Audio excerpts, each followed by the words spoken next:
Adapun turunnya kadang 5 ayat, kadang 1 surat, kadang beberapa surat, itu sesuai dengan hikmah tertentu.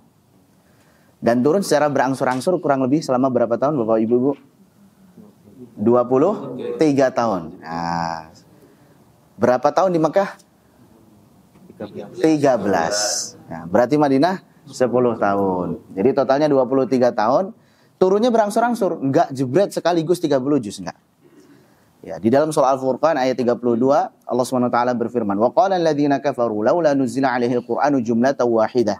Orang-orang kafir mereka komplain, kok Al-Qur'an ini diturunkan kepada Muhammad kok secara berangsur-angsur, enggak sekaligus aja seperti kitab-kitab dahulu. Kan Taurat, Zabur, Injil itu turunnya sekaligus tuh. Tapi Al-Qur'an kenapa berangsur-angsur selama 23 tahun? Kok nyicil dikit-dikit gitu? Apa faedahnya? Faedah pertama, kadzalika linutsabbita bihi fuadak. Karena untuk memantapkan hatimu, untuk mengokohkan, menguatkan hatimu wahai Muhammad SAW.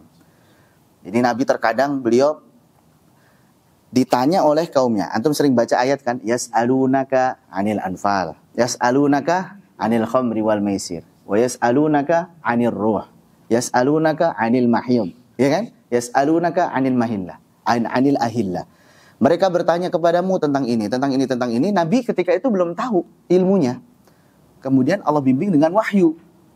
Dikokohkan hati Nabi Muhammad SAW dengan wahyu. Kul. Katakanlah. Kulil anfalu lillahi war rasul. Dan seterusnya. Kadang Nabi SAW dicerca, dicemooh, dihina. Secara manusiawi tentu bersedih. Tentu. Ya, Nabi manusia. Bersedih. Bahkan sahabat ada yang disiksa. Bahkan ada yang meninggal. Ya, maka sebagai seorang manusia bersedih dengan musibah tersebut.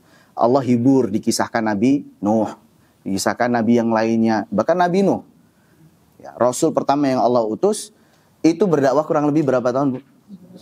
950 tahun. Itu bukan usianya ya, itu usia dakwahnya.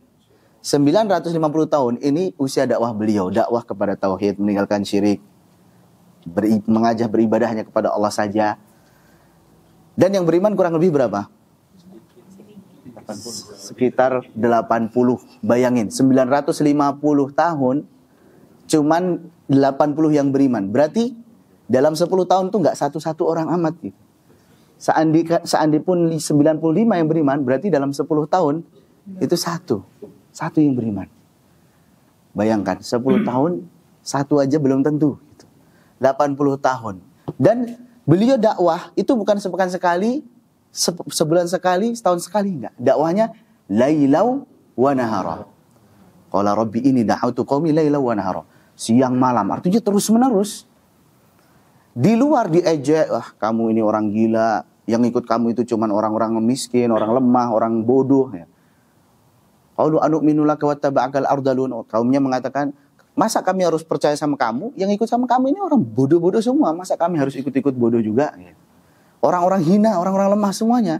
Nah, kalau yang kaya-kaya, yang punya kedudukan sombong mereka.